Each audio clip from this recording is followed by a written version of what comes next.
আমি বিয়ে করে মেলানি সাইডে পরের বার প্রথম বেড়াতে গেছি, এ যাইয়েই আগে পুলিশের দাম উঠেছে। আল্লাহ, করোনার ভিতরে ওসিরে পিটাই ছিল ওই জায়গায় যে মহেন্দ্র বাজারে, আরো কি কি ঝামেলা। এখন পুরুষ লোক কেউ গ্রামের ভিতরে নাই, সব গ্রাম ছাড়া। আমি গেছি শ্বশুর বাড়ি বেড়াইতে, সে জায়গা যায় রাত্রির বেলা হঠাৎ করে ঘোষণা আইছে যে এলাকায় পুলিশ ঢুকছে। যে যার মতো যাইয়ে তফাৎ, আমার শ্বশুর বুড়ো মানুষ, সেও দিন উঙ্গু ছেড়ে ধরেছে। এখন আমি তো নতুন জামাই, আমি কোন জায়গা যাবো? কার বাড়ি যায়, কার বাড়ি ফেলে উঠলে কি এখন কষ্ট জাটা দেবে গেলে, তা ঠিক আছে, ইজ্জত মান সম্মান নিয়ে আর বাঁচাই মুশকিল।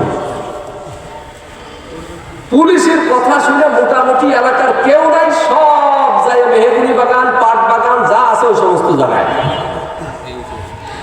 পরে ঘন্টা দুই পরে এসে কিনা যাবে কষ্ট, আরে ও পুলিশ না, কথা চৌকিদার শাল হয়ে গেছে। চৌকিদারের ভয়তে সব পলাইছে। বলেন তো, এই যে যে লোকগুলি পলাইলো, তারা যে বাড়িটা করছে, এই বাড়িটা কার? কথা বল না, বাড়িটা কার? তারা যে বাড়িটা করছে, এই বাড়িটা কার? তাদেরই, তাদের বাড়ি। জমি কাদের? তাদের। নিজের ঘর, নিজের বাড়ি, নিজের খাট, নিজের পালন, নিজের সম্পত্তি সব কিছু থাকার পরেও এই মুখ আর এই হাতের কারণে আজকে নিজের জায়গায় নিজে থাকতে পারতেছে না, আজকে নিজের ঘরে নিজে ঢুকতে পারতেছে না, নিজের খাটে নিজে আরাম করে শুনতে পারতেছে না। ওরে পুলিশি আইসে জাবর দেয় আর যায় সোজা পাট বাগানের ছিলের মধ্যে যায় ঘুমাইতে। কথা কোন ঠিক ঠিক না? দায়ীকে এই জবান গালাগালি করছে, কাজাকাজি করছে, ঝগড়া শুরু হয়েছে, এরপরে হাত চালাইছে, মোটামুটি একটা মার্ডার, সব পাট বাগানে। এই জন্য এইটা হলো অপরাধের একটা মূল চাবিকাঠি, এই জিহ্বা।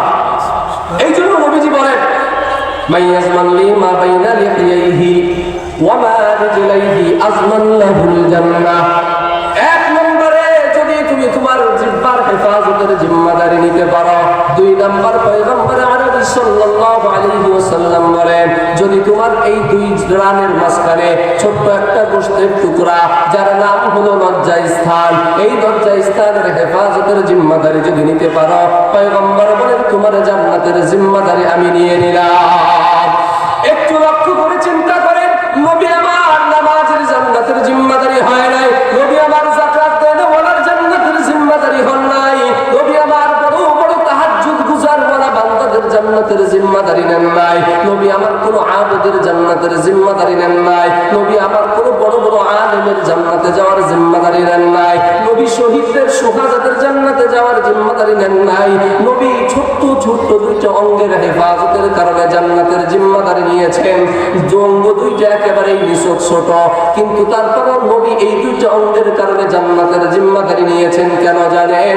কারণ এই দুইটা অঙ্গ ছোট হলেও এই দুইটা অঙ্গের কাজ অনেক বড় বড় হয়ে যায়। নামাজ পড়া সহজ, ইবাদত করা সহজ, কথা বল না, রোজা রাখা সহজ, টাকা থাকলে হজ করা সহজ, নেকি কামাই করা অনেক সহজ, কিন্তু বাজার গুনাহ থেকে বেঁচে থাকা অনেক কঠিন।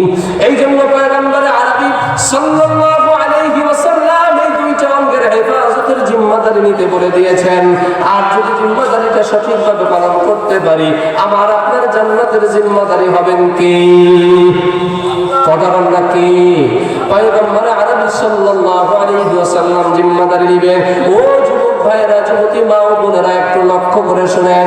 আসছে আগামী 14ই ফেব্রুয়ারি, তিনটা বরকত একই দিন, তিনটা বরকত একই দিন।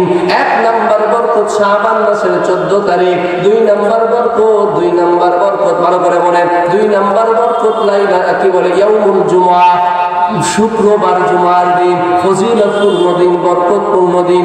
তিন নাম্বার বরকত যুবক যুবতীদের জন্য ভালোবাসা দিবস 14ই ফেব্রুয়ারি।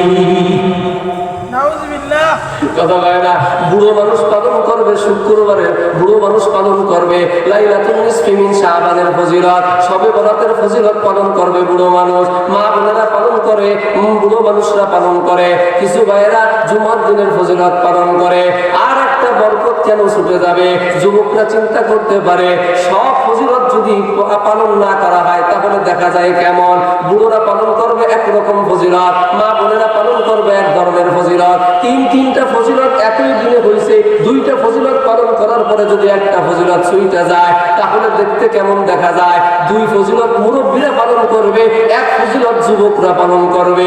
দুই ফজিলত মুরব্বীরা পালন করবে কোনটা? জুমার দিনের ফজিলত পালন করবে মুরব্বীরা, লাইলাতুল নিসফি মিন শাবানের ফজিলত পালন করবে মুরব্বীরা, আর একটা ফজিলত পালন করবে যুবকরা। যুবকরা চিন্তা করে ওই ফজিলতটার নাম হলো ভালোবাসা দিবস। বলবেন না তিনটা ফজিলত, এটা ফজিলত না, এটা ফজিলত এ বললাম আর কি। যুবকদের কাছে বছরে একটা ভালো ফজিলতের দিন।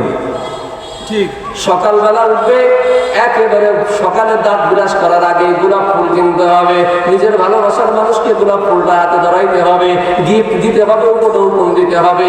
বাবা ভ্যান চালা, বাবার পার রক্তগুলি জমাট বেঁধে যায়, বাবার মাথার ঘামগুলি পায়ে ঝরে ঝরে পড়ে যায়। এই কুলাঙ্গার সন্তান বাবার পা ভ্যান চালানো টাকা দিয়া, বাবার কষ্ট করা মাঠে খেটে খাওয়া টাকা দিয়া, ওই সন্তান গোলাপ ফুল আর উপহার নিয়া নিজের মারে না দিয়া, বাবারে না দিয়া, আর এক বেড়ার বেড়িয়ে নিয়ে হাতে দেয়। কথা কন্টিক কিরিক না। ও কুলাঙ্গার সন্তান, তুই একটা সুসন্তান হতে পারিস না, কারণ সুসন্তান কখনো মা বাবার কষ্ট, মা বাবাকে কষ্ট দিতে পারে না। সুসন্তান কখনো অন্যের কারণে নিজের মায়েরকে কষ্ট দিতে পারে না, বাবাকে কষ্ট দিতে পারে না।